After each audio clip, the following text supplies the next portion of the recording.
Hello అండి, అందరికీ నమస్కారం. ఈరోజు మళ్ళీ ఒక మంచి కథతో మీ ముందుకు వచ్చేసాను. కథ పేరు తను. ఈ కథను రచించిన వారు ఉమాబాల చుండూరు. ఇంకా కథ మొదలు పెట్టేస్తున్నానండి. నాకెందుకో తను నచ్చదు. చూస్తే ఒళ్ళు మండిపోతోంది. కానీ తప్పదు, భరించాలి. నచ్చనితనం కనపడకూడదు. ఎందుకంటే తను ఎవరో కాదు, వదిన, స్వయాన మా అన్నయ్య భార్య. పెళ్ళయి వచ్చినప్పటి నుండి మహాతల్లి అందరి మన్ననలు పొందేసింది. మేము నలుగురం, 2 అన్నయ్యలు, నేను, చెల్లి. పెద్దన్నయ్యకి మాత్రమే పెళ్ళయ్యింది.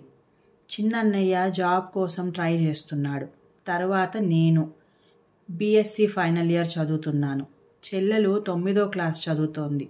నాన్నగారు లెక్చరర్గా పనిచేసి రిటైర్ అయ్యారు. అమ్మ హౌస్ వైఫ్. వదిన కూడా జాబ్ చేస్తోంది. TCSలో. అన్నయ్య కూడా సాఫ్ట్వేర్ ఇంజనీర్, మైక్రోసాఫ్ట్లో చేస్తాడు. ఈ సంబంధం కూడా ఎవరో తెలిసిన వాళ్ళ ద్వారా వచ్చింది. వదినకి ఒక తమ్ముడు. కుటుంబం బాగుండి అన్నీ అందరికీ నచ్చి మొత్తానికి పెళ్ళైపోయింది. వదిన చాలా బాగుంటుంది. అదేంటో తన తమ్ముడు ఇంకా అందగాడు. నిజానికి నాకు ఆ మాట చెప్పడం కూడా ఇష్టం లేదు. అయినా తల్లి తండ్రి అందంగా ఉంటే పిల్లలు అందంగా ఉంటారు. అదేమన్నా గొప్ప ఏంటి? వచ్చినప్పటి నుండి ఇల్లు స్వాధీనం చేసేసుకుంది. పొద్దున్నే లేవటం, అమ్మకి అన్ని పనుల్లో సహాయపడటం, అందరికీ అన్ని టైంకి రెడీ చేయటం. అసలు తను ఏ పనైనా చకచకా చేసేస్తుంది. చక్కగా తయారవుతుంది కూడా. డిగ్నిఫైడ్గా ఉండే అన్ని మోడ్రన్ డ్రెస్సులు వేస్తుంది. చీరలు కడుతుంది. వంట అయితే బ్రహ్మాండంగా చేస్తుంది. అమ్మ ట్రెడిషనల్ వంటలు చేస్తే ఈవిడ అన్ని రకరకాల బిర్యానీలు, ఫ్రైడ్ రైసులు, మసాలా కూరలు, చపాతీలు అదరగొడుతోంది. ఇక చిన్నన్నయ్య, చెల్లెలు అయితే ఆవిడకి ఫ్యాన్స్ అయిపోయారు. అమ్మ నాన్నగారు ప్రతిదానికి అమ్మా శుచి, అమ్మా శుచి అని పిలవడమే, ఆవిడ సలహాలు తీసుకోవడమే. ఆవిడ పేరు సుచరితాలేండి. అసలు ఉద్యోగానికి వెళ్ళి వచ్చి ఇంట్లో పనులు చేస్తూ అందరికీ హెల్ప్ చేస్తూ అంత ఓపిక ఎలా ఉంటుందో అర్థం కాదు నాకు. నా పనులు నేను చేసుకుని కాలేజీకి వెళ్ళి వచ్చేసరికే నా పని అయిపోతుంది. ఈవిడ వచ్చాక నా ప్రాముఖ్యత తగ్గిపోయింది ఇంట్లో. నేను పొద్దున వంటింట్లోకి వెళ్ళబోతుంటే వదిన మాట వినబడుతోంది. పోనీలేండి అత్తయ్య, పడుకోనివ్వండి సునీతని, ఇప్పుడే కదా ఎంజాయ్ చేసేది, మనిద్దరం చేస్తున్నాం కదా అంటూ నన్ను సపోర్ట్ చేస్తున్నట్లుగా అమ్మని బుట్టలో వేసేసుకుంటోంది. అంతా నటన. నెమ్మదిగా తన స్థానాన్ని బలోపేతం చేసుకుంటుందేమో అనిపిస్తోంది నాకు. మెల్లమెల్లగా ఇల్లు పెత్తనం అంతా హస్తగతం చేసుకున్నా ఆశ్చర్యపోనవసరం లేదు. నేను అసలు తను మాట్లాడినా ఆ ఊ అంటాను గాని మా చెల్లిలా వెనకబడిదేం తిరగను. అదేంటో అమ్మ కూడా టీవీ సీరియల్స్లో అత్తగారిలాగా సూటిపోటి మాటలు అస్సలు మాట్లాడదు కోడలతో. ఈవిడో అంజలీదేవి. నేను నెమ్మదిగా అమ్మకేమైనా ఆవిడ మీద చెప్పబోయినా అమ్మ చాలే ఊరుకో, వదిన్ని ఏదైనా అనుకుంటే కళ్ళు పోతాయి అంటుంది. ఎంత మంచి పిల్లో, అదృష్టం బాగుండి మన ఇంటి కోడలయ్యింది అని మెచ్చుకుంటుంది. సావిత్రి పిన్ని కోడల్ని చూసావా, వచ్చిన 2 నెలలకే ఆఫీస్ దూరం అయిపోతుందన్న వంకతో వేరే ఇల్లు తీసుకుని వెళ్ళిపోయింది వీళ్ళకి దూరంగా.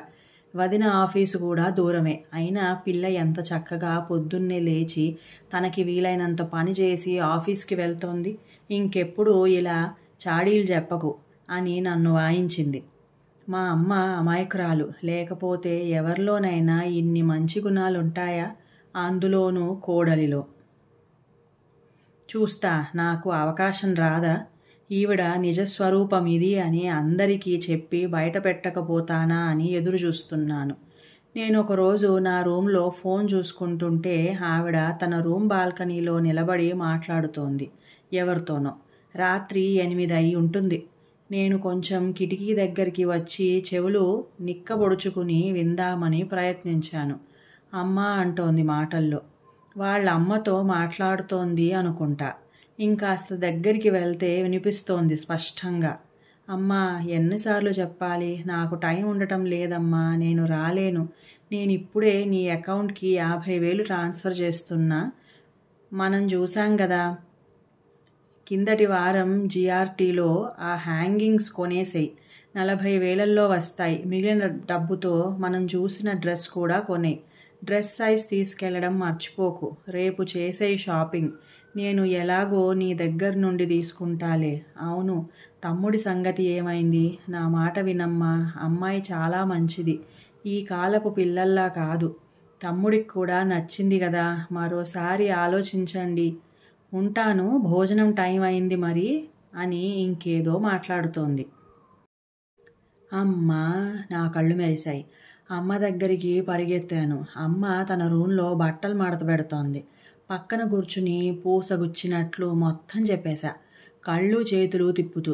50,000 పంపిందమ్మా, ఏదో కొనమంటోంది. గోల్డ్ అనుకుంటా అని అన్నాను. అమ్మ మొహంలో కొంచెం రంగులు మారడం నా దృష్టిని దాటిపోలేదు.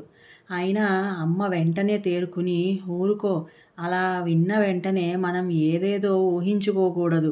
ఒకవేళ అలా కొనుక్కున్నా కూడా తప్పు లేదులే, సంపాదించుకుంటోంది కదా. ఇంకెవరికీ చెప్పకు, పద భోజనానికి అనంది. చెప్పొద్దు. అమ్మ మనసులో విషబిందువు వేశాననే ఆనందం నన్ను నిలువనీయలేదు. 2 రోజులు హుషారుగా గడిచిపోయాయి నాకైతే.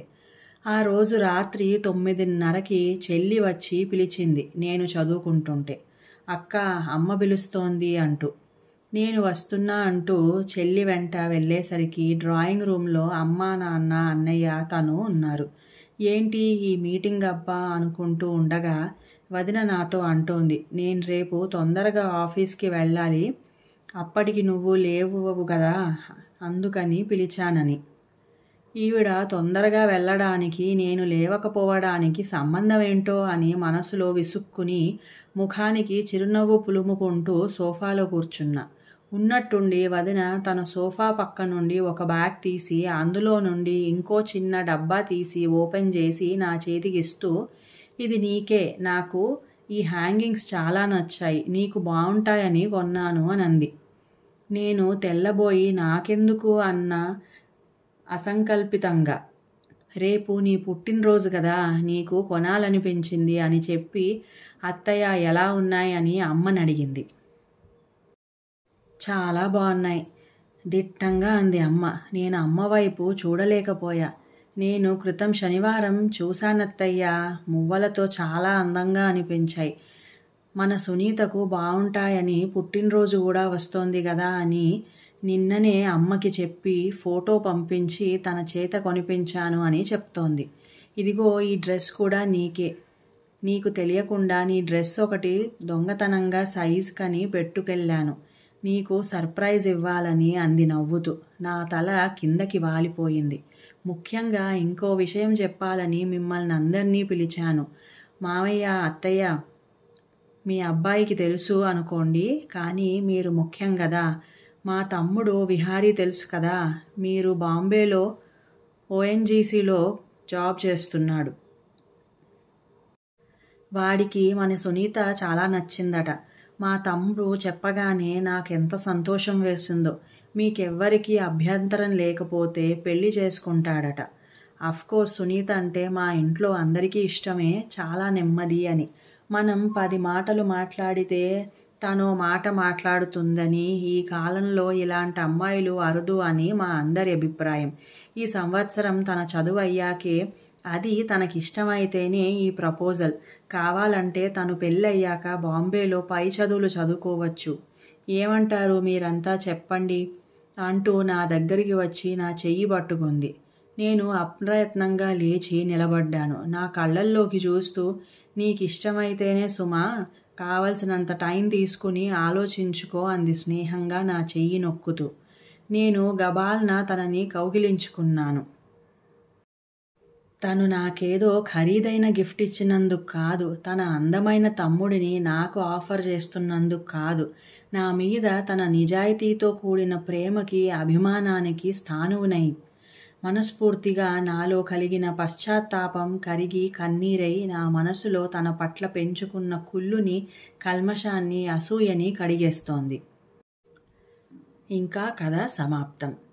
ఈ కథ మీకు నచ్చినట్లయితే ప్లీజ్ లైక్ చేయండి, షేర్ చేయండి, మంచి కామెంట్ పెట్టండి, అలాగే సబ్స్క్రైబ్ చేయండి. ఇంకా సెలవు.